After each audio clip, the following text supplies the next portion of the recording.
Hi and welcome to the Journalism Salute. I'm Mark Simon.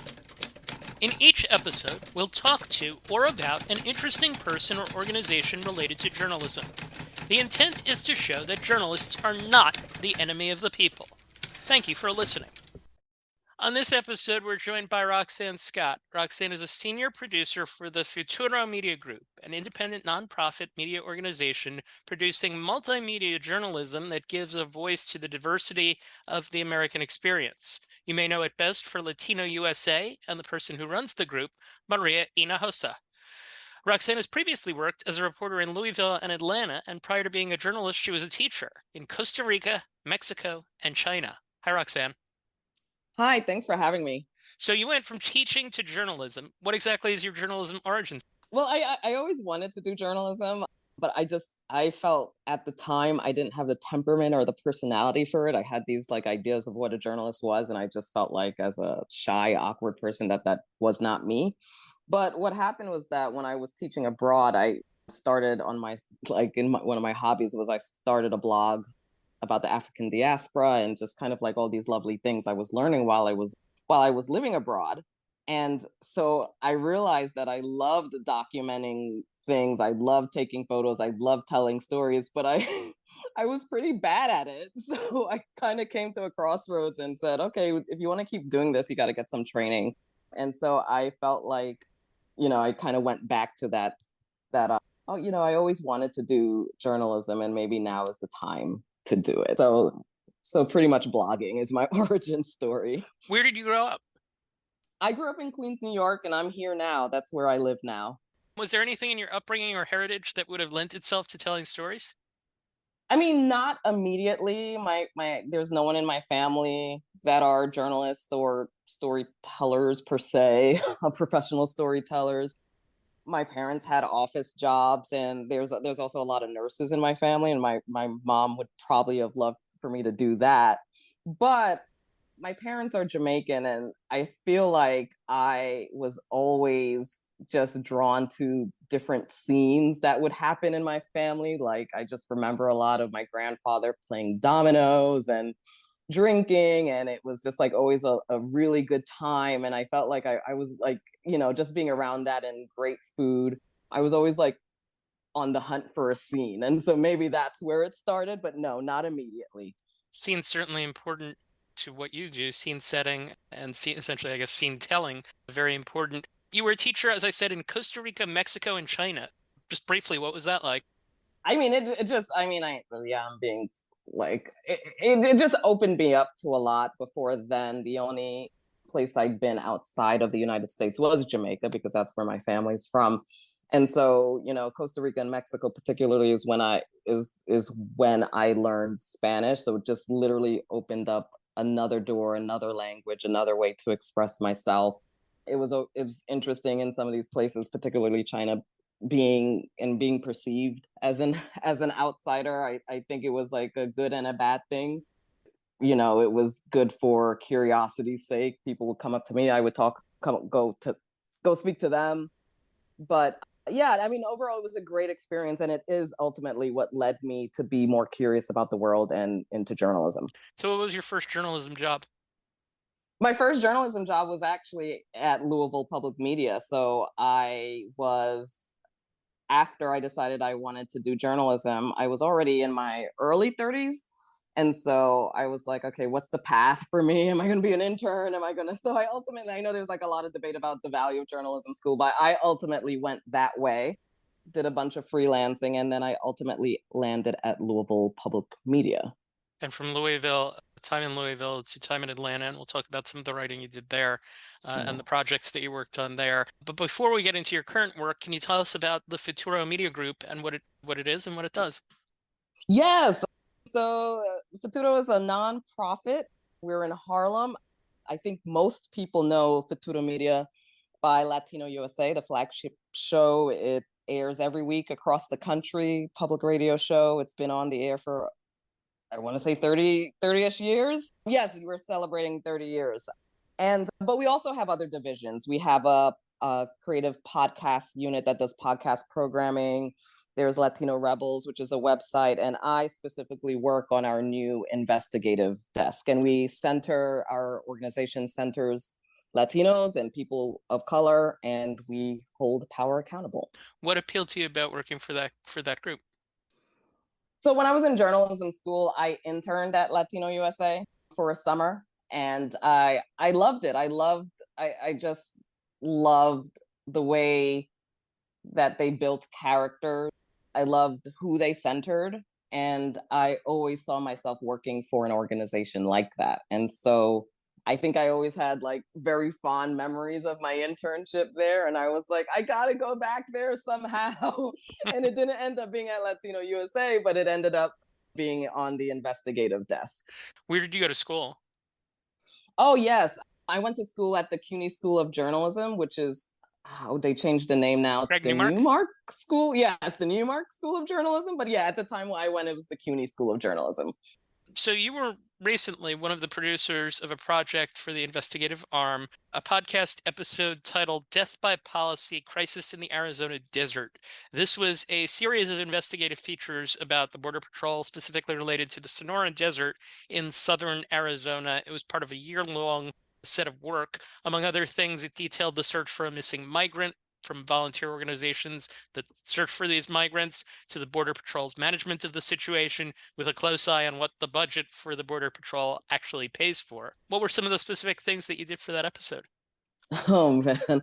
Yes, I'm glad you asked that because I'm a senior producer and I feel like the word producer can be super nebulous. So I can tell you specifically what I did for this project. And it was just kind of like this was a decades long story, and we traced people dying, crying, trying to cross into the desert over 30 years.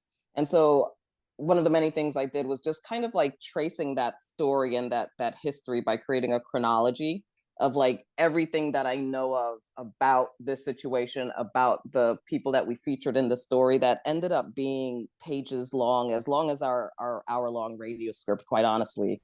We didn't get a lot of transparency from Border Patrol. So one of the other things I did was just finding any piece of data that I could that they would mention about rescues in a in a press release or in a budget or in some sort of report, and just kind of structure that data into a spreadsheet that it's more readable, that we ultimately handed off to a graphics team.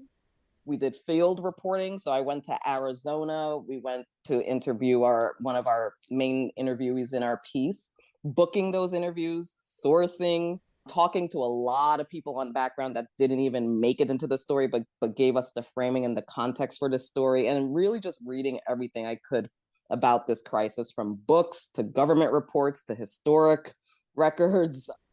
And I filed a lot of public records requests as well, and looked at a lot of budgets. So this is like a year-long project, right? Yeah, it took a year. There were some starts and stops and starts again, but yeah, ultimately it took about a year, and I had a wonderful co-producer as well, I should say. So let's set the scene, paint a picture a little bit of what something like that is like. Maybe we dive into the middle of the project and you're interviewing certain people for the record in Arizona. What does that entail?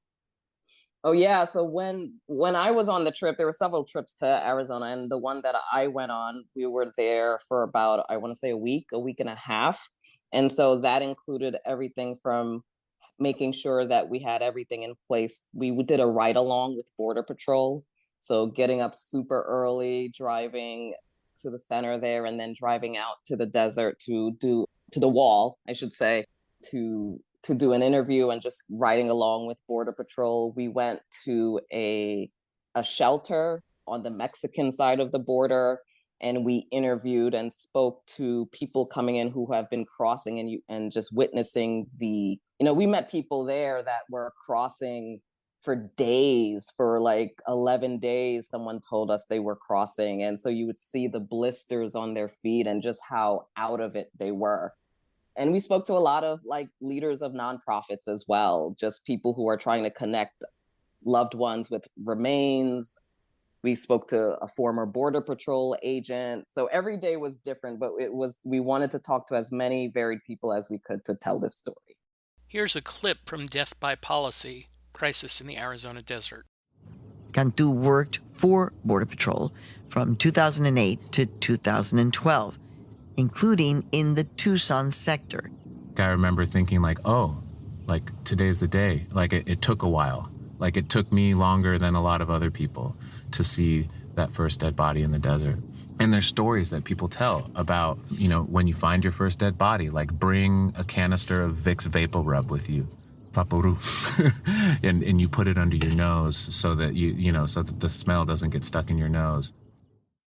About a year or so ago, I worked on a lengthy storytelling project of my own, and one of the things that I essentially learned on the fly was that making lists and having checklists and having every little piece of a story and all the different things related to it noted in whatever system you come up with is vital to that process. I'm curious what you could tell about what your system was like for something like that.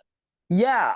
Yeah, I mean, I just came from, well, this is not, I didn't go to Arizona. I just came from Buffalo, and I had a similar system of like, I broke everything down by day. And I had, first I have the logistics page, the rental, the Airbnb, where is everything? Just kind of like that stuff. Everyone knows where I am. Here are the numbers to the sources I'm talking to in case you don't hear from me. And then I break everything down by the day. So day one, what am I doing? What sound am I getting? What photos do I need to get? Who am I interviewing? What voice? One thing that I've learned working at Futuro is the value of like debriefs, like voice debriefs at the end, and you can do them on your voice on your phone, or you can do them with your actual audio equipment, and just debriefing what happened that day so you can capture at the time what were their most interesting things that were memorable, and use that as a guide for what will end up going to your script. But yeah, a lot of check boxes, every question that I want to hit or topics I want to hit, I keep everything in one single Google Doc and share it with the team. And how, I know for me it was an excruciating process. How excruciating was the process of like going through your selects and picking what you wanted to go on air? Oh boy. Oh boy. I mean, there was like, okay, for example, the ride along we did with Border Patrol, we were with them all morning, and it took like, I want to say it took a couple of hours or so, or maybe an hour and a half just to get to where we were going on the wall. And I recorded the entire ride there and the entire ride back. So that's already at least 3 hours of tape. And then the actual interviews while we're doing the ride along. It was painful. It was painful.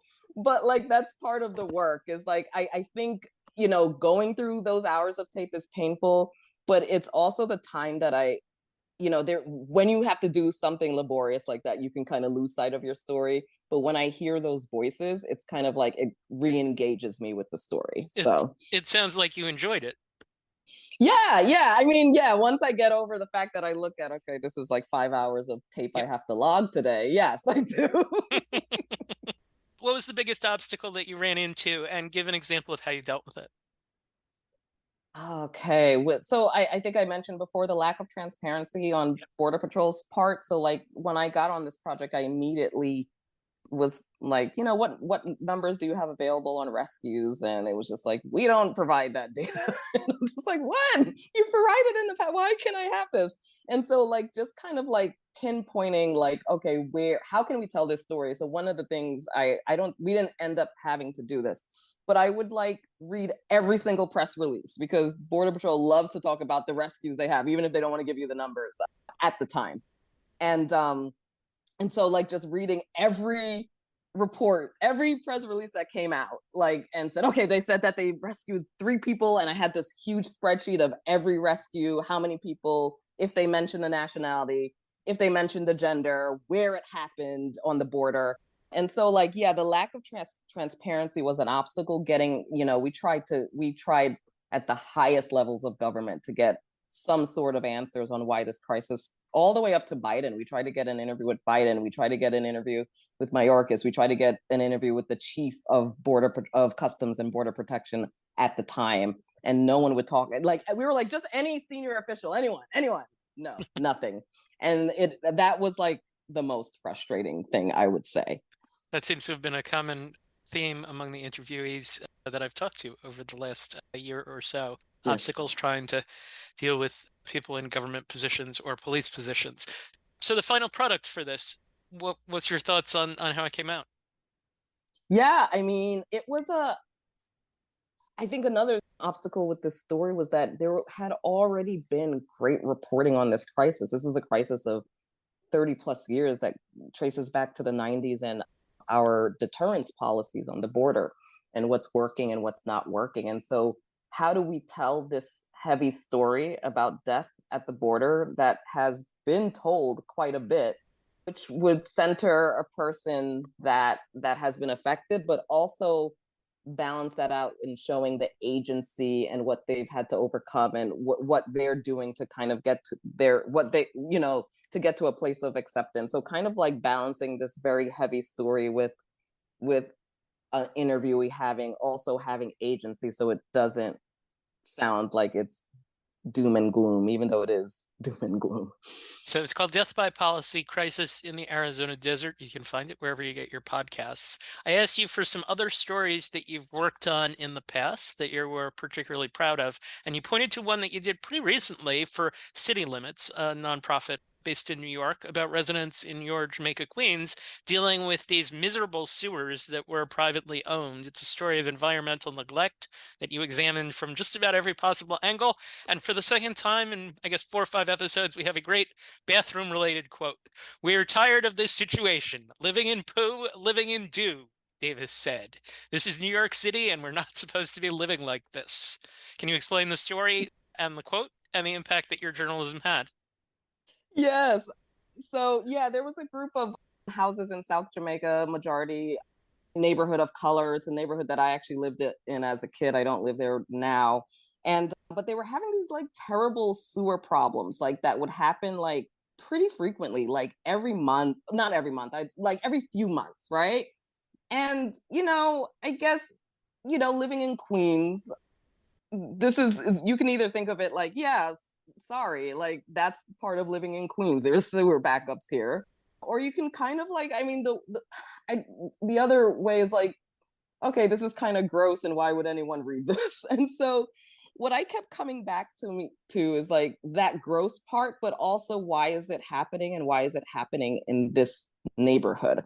And so, I kept getting blown off pretty much by our local DEP, Department of Environmental Protection, I guess it is, and just saying like, hey, look, it's on the sewer backups, it's in their homes, they're responsible for it. And I spoke to my mother about this story because she is a homeowner in Queens. And I'm like, what would you think about this story if you read this story? And she was like, look, yeah, everyone's right. Like, if the backups are happening on your property, like, you got to fix it. It is your responsibility. And I'm like, okay, but what if the backups are having every 3 months and they affect this entire block? And she was like, no, they would have to, our government would have to do something about that. And I kept getting this line that like, look, it's their responsibility, sorry. And I just leaned into like, okay, yes, but this doesn't seem right to me. And so I just interviewed every resident I could that was affected. I interviewed our local DEP, I interviewed experts, I interviewed climate activists, and the angle that we decided to take to make it a little, I guess, fresher, for lack of a better word, is that there's more intense storms. And so I remember the residents telling me that these backups would happen with the rains, and with more intense storms, hurricanes and what have you, these problems are really only going to get worse. And this is a majority neighborhood of color, and so I saw it as a story of environmental neglect and infrastructure neglect. We got to talk here too about the poo and the dew quote. When you get something like that, I know that in my head, I'm like jumping up and down. What was your reaction, and how did you get that quote? Yeah, I was like, that's one of those quotes you hear, and I'm like, I don't know where in the story this is going, but it's definitely going somewhere in this story. But I wanted to make sure that it wasn't a throwaway quote, or like it's like kind of absurd. And so that's why it was even more important for me to back up that quote with data and systemic issues, and as far as like environmental neglect, so that it didn't seem like this throwaway quote, that this was like a serious problem. But there was no other quote that I got from all the people I interviewed that really illustrated this problem, that we're in New York City, we're in the largest city, and we can't get like a great sewer system going for residents who for residents. And so I was jumping up and down, but I also was very careful. If you're going to use that quote, I don't want people to, just kind of laugh it off, that I'm going to back up that quote with everything I say after the fact. It's certainly great for social media because it will get. What impact did the journalism have? So after that story, one of the things that I was surprised about was that residents were saying that this problem was having for decades. And I said, well, has a journalist ever come out and talked to you about this and asked you about this? No, no, no. And so one of the immediate impacts is within a week that story was published was that these residents were actually they're now working with a lawyer for legal help to build a case on, is it, what can be done? What can the city actually be doing to alleviate this problem? And I would say that's the immediate impact. I think the second impact that I just thought about is that I was so floored that no journalist had ever spoken to this community about this problem. And just talking to residents, kind of getting to explain the way journalism works and the value of journalism. I didn't promise that I would have impact. I didn't know what would happen. I just felt like, hey, this isn't right. And, take a look at this. And so, I don't promise impact, but I think that those residents who saw an immediate value in journalism, and that was also important to me.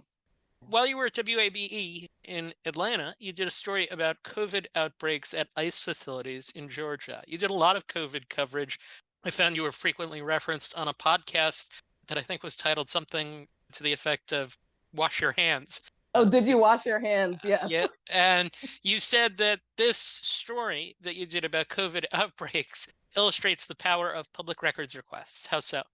I was having weekly meetings with my editor, and she was telling me that hey, I've heard that there might be an outbreak at one of the ICE facilities here in the state. I think there's 4 in Georgia of ICE detention center. We should definitely look into that. I just made some calls and it was starting to get weird. And so I was like, okay, I think what happened is that I made a call and I heard that, hey, we actually can't, or I filed a records request. And it's we can't really give you information about this because this facility is under investigation. And I was like, under investigation? That's another public record. And so I was like, well, I was speaking to the records clerk, what can you tell me about this? He's like, well, you can get records maybe of investigations that have closed. And then I can give you records on just something that is that a detention center that is currently under investigation, but we can't give you the actual files. And I said, okay, I'll take that. Maybe, now I would ask for more, but that's where I was in my reporting journey. And so I was able to tell this because I think at the time there were a lot of stories about how COVID was particularly terrible in prisons and imagining in ICE detention centers with people in close proximity. But we were able to illustrate, and this was just a daily news story. I had the idea that investigations take really long time, but this was a simple records request, and we were able to just kind of get down to data as where outbreaks were happening and why the state was investigating them. And so that's where I learned even just a simple public records request can reveal something in a daily news story. Something that's very instructive for aspiring journalists. I did want to ask also about a story you did at Louisville Public Media that I found about a wind turbine in Kentucky that was having an impact on Nigerian farmers who were fighting mold and contamination. And you went all the way to Nigeria to report on this story. What was that one like to report on? Yeah, I think this was one of those stories, maybe there was a press release from the University of Kentucky about these scientists building this turbine. And I'm like, that's really weird. Okay, I should look into that. And I had already been to Nigeria a few times. So I'm like, okay, what's going on with that? And then I spoke to them and it was this, yeah, they were trying to help farmers so that they can sell their crops and that their crops weren't getting contaminated. And I'm like, okay, this is, maybe there's maybe I can do some international kind of story about this and just highlight this problem that's far away, but has this local connection with these researchers, these scientists at the University of Kentucky. So I actually applied for a grant to be able to travel to Nigeria with the Pulitzer Center on crisis reporting. And I got it. And I was like, okay, I guess we're going to Nigeria to report on this story. So I spent about 2 weeks there. I traveled all over the country from Lagos all the way to the northern part of the country, went to the largest grain market, went to the capital, spoke to doctors. I mean, it was just such comprehensive reporting. And I couldn't keep track of everything. So I hired a production assistant / fixer and made sure I gave her credit in the story, and she's in the story, and giving her photo credits. She was great.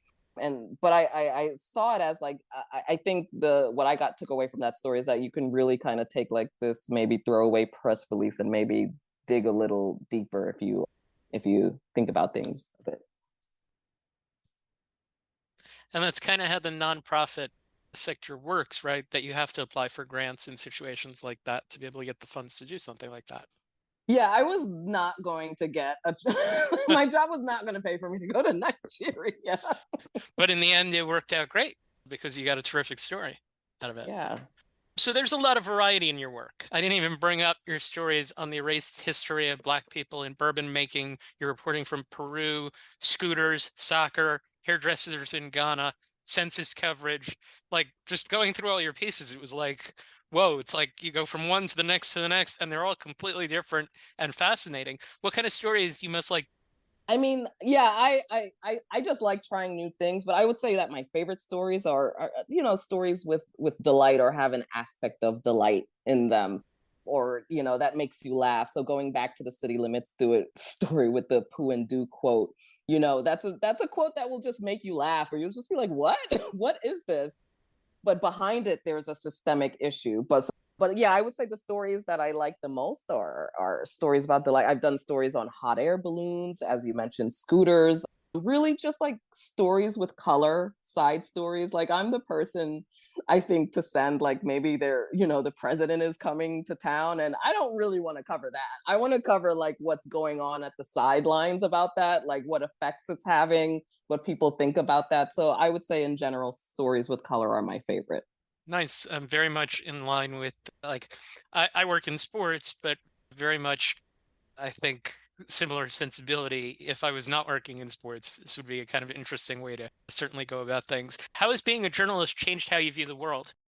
I think I had mentioned, I'm just kind of a shy, awkward person. And I think journalism just has pushed me to just ask.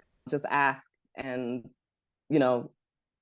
you only get the answer no. It's not, I think like, oh God, it's a no, it's a rejection of who I am as a person. It's like, no, it's just a no, move on, keep it moving. And to really just be a more proactive person, because you are in situations all the time where you're looking for an answer.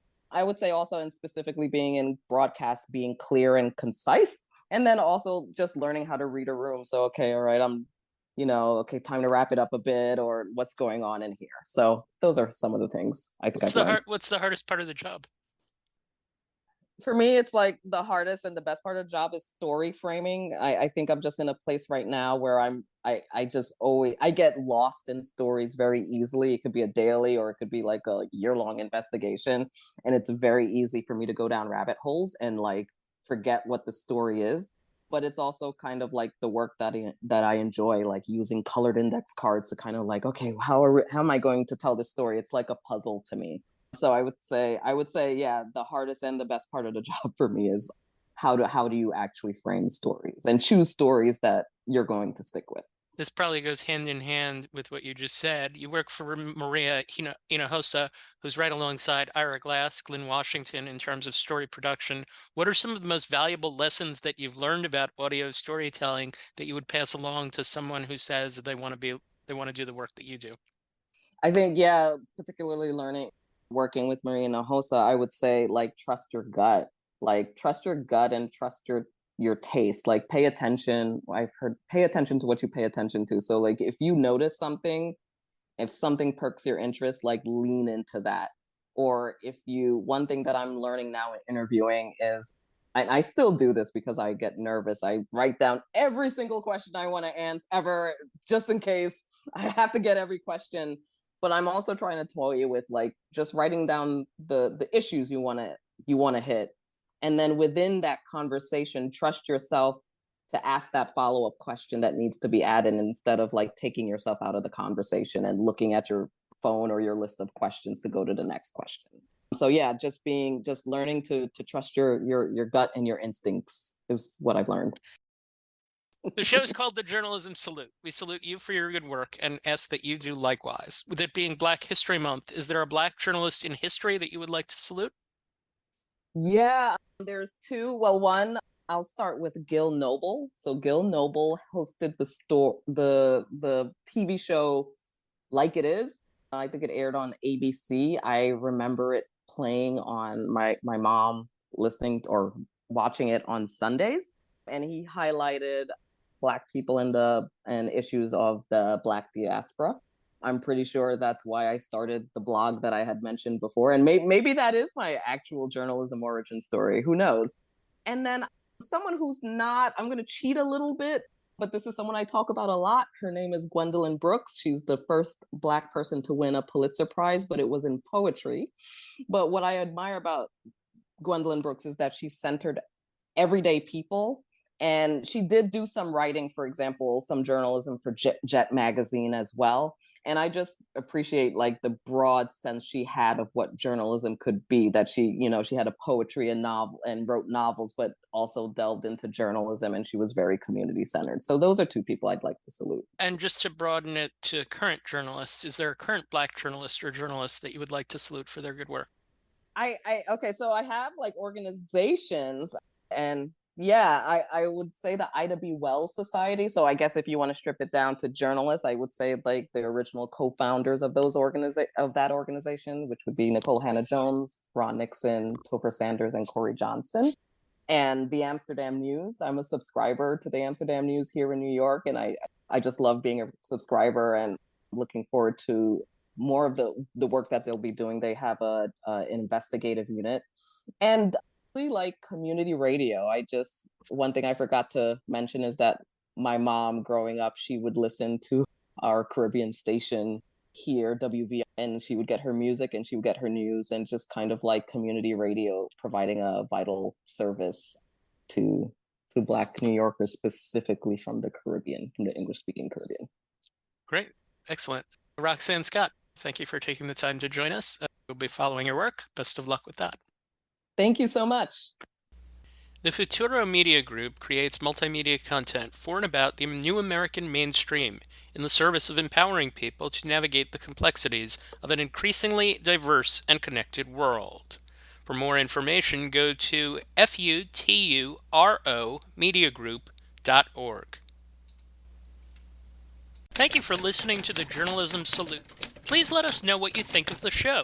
You can find us on Twitter @JournalismPod, and you can email us at journalismsalute@gmail.com.